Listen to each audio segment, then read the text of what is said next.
l'instar des propos que je vous tiens, tout ce qui circule sur Internet par défaut circule en clair. C'est-à-dire que quelqu'un qui écouterait aux portes peut très facilement voir les images que vous téléchargez, entendre les conversations, lire les mails. Cela pose particulièrement problème lorsqu'il s'agit d'aller faire ses achats sur Internet, d'aller consulter le site de sa banque.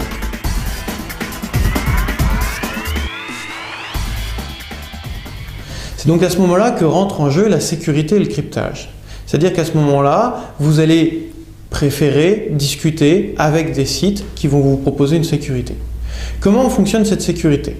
En fait, on va utiliser un protocole très légèrement différent du protocole habituel de communication sur Internet, qui se trouve être HTTP, puisque là, on va utiliser un protocole qui s'appelle HTTPS, Hypertext Transfer Protocol Secured. Le S vaut tout son pesant d'or, puisque c'est lui qui va faire en sorte que tout ce qui circule ne soit compréhensible que par vous et votre interlocuteur, à savoir le site sur lequel vous êtes en train de faire votre paiement ou votre banque. Comment est-ce que ça marche? En fait, à chaque fois que vous accédez à un site sécurisé, il y a un certain nombre d'éléments qu'il faut que vous vérifiez. La première chose, au tout début de la ligne, devant le nom du site que vous avez tapé, www.mabanque.com, doit être écrit HTTPS, qui précise que vous utilisez bien le protocole de communication sécurisé.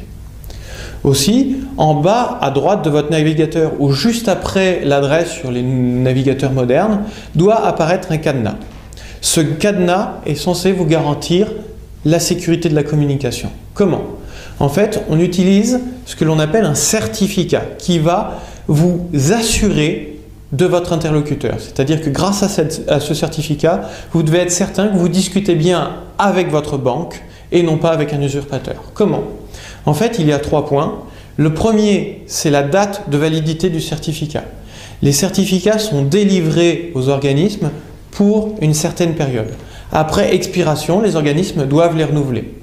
Il paraît évident que si une banque n'a pas les moyens de renouveler son certificat, c'est qu'elle n'est pas digne de confiance. Donc dans ce cas-là, fuyez si le certificat n'est pas à jour. L'autre chose qu'il va falloir valider, c'est que le nom du certificat correspond bien au nom du site que vous avez tapé dans l'URL. Alors, il faut faire une vérification assez minutieuse, à la lettre près, puisqu'il y a une mode qui s'appelle le typo-squatting, qui consiste à écrire sensiblement la même chose, mais pas tout à fait. Par exemple, on pourrait tout à fait imaginer du typo-squatting de www.demos.fr avec www.dem0s.fr. À l'œil nu, ça se voit que très difficilement, mais par contre, vous vous retrouvez sur le mauvais site. Alors, normalement, le navigateur fait cette vérification pour vous.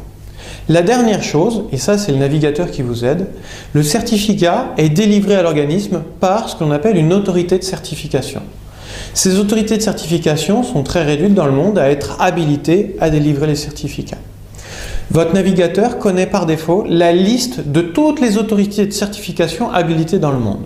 Et donc, il est capable de vous dire si le certificat est issu d'une de ces autorités ou pas.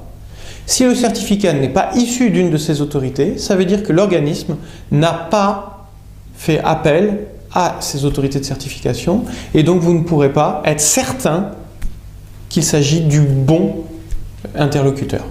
Voilà. Donc, vérifiez que la date de validité du certificat est la bonne. Vérifiez que le nom que vous avez tapé correspond bien au nom du certificat.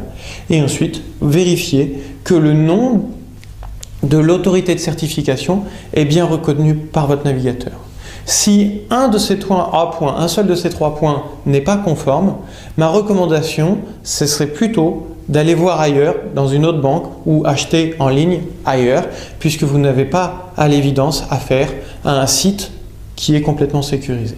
J'ajouterai juste pour finir que certains sites sortent un petit peu des clous. Typiquement, lorsque vous accédez à votre messagerie, elle peut être sécurisée, mais dans ce cas-là, elle est sécurisée par votre entreprise et dans ce cas-là, le certificat n'est pas forcément émis par une autorité de certification reconnue digne de confiance, mais généralement par votre entreprise.